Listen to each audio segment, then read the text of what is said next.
Bien, muy buenos días a todos, bienvenidos a todos en este día ya, el 9 de julio. Nos encontramos junto a los hermanos de la Quinta y de Lo Prado también, en nuestro tiempo devocional y de oración matutina. El texto de hoy, del devocional de hoy, se encuentra en Salmo 34, verso 6, y dice así, en versión NBLA: Este pobre clamó, y el Señor le oyó, y lo salvó de todas sus angustias. David escribe este salmo, como ya hemos dicho, después de haber sido librado por Dios.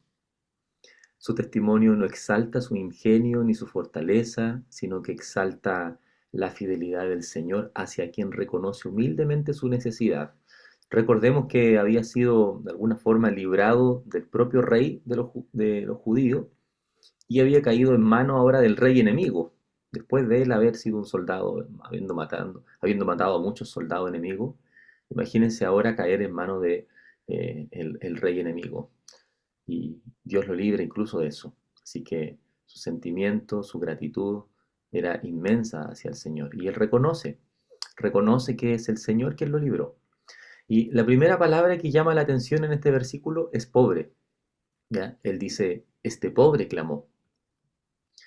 El salmista no enfatiza una condición económica, no, sino la actitud de un hombre que reconoce su absoluta necesidad delante de Dios. Esa misma verdad es desarrollada también por Jesús en Mateo capítulo 5, verso 3.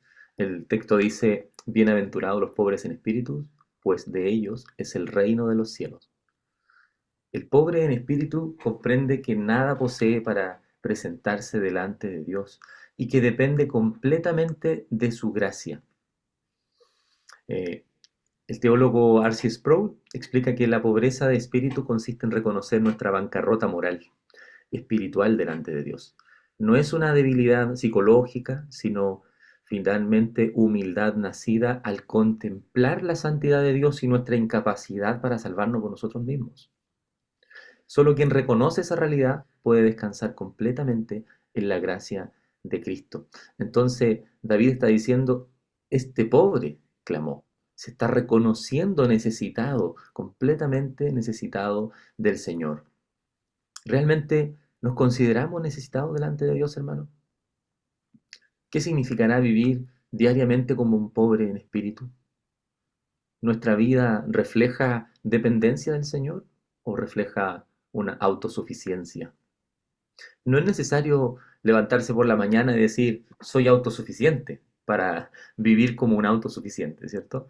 Basta simplemente en dejar a Dios de lado, sin darnos cuenta, tal vez podríamos estar viviendo como si dependiéramos de nosotros mismos, de nuestro propio ingenio, nuestra propia fuerza, nuestra propia inteligencia, trabajo y etcétera.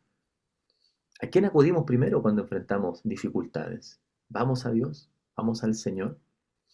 En segundo lugar, David dice y afirma que eh, él clama, o sea, es justamente le pide al Señor, ora al Señor, se acerca al Señor y dice que el Señor le oyó.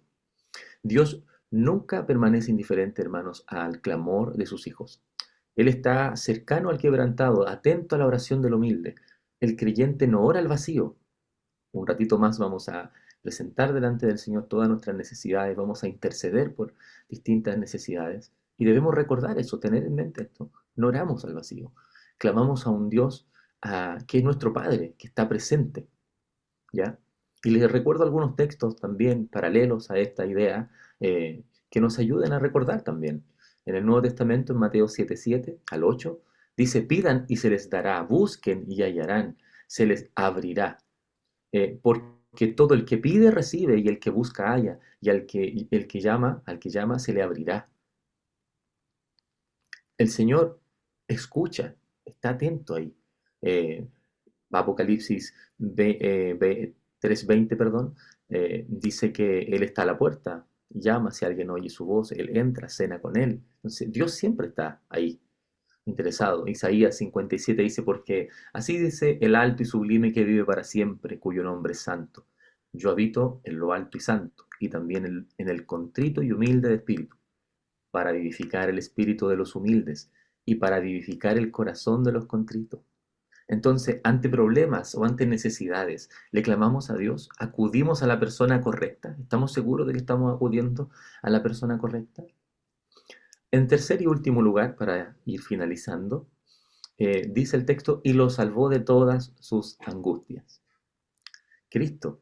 Aquí nosotros podemos pensar inmediatamente en lo que pienso es el salvador de nuestras angustias.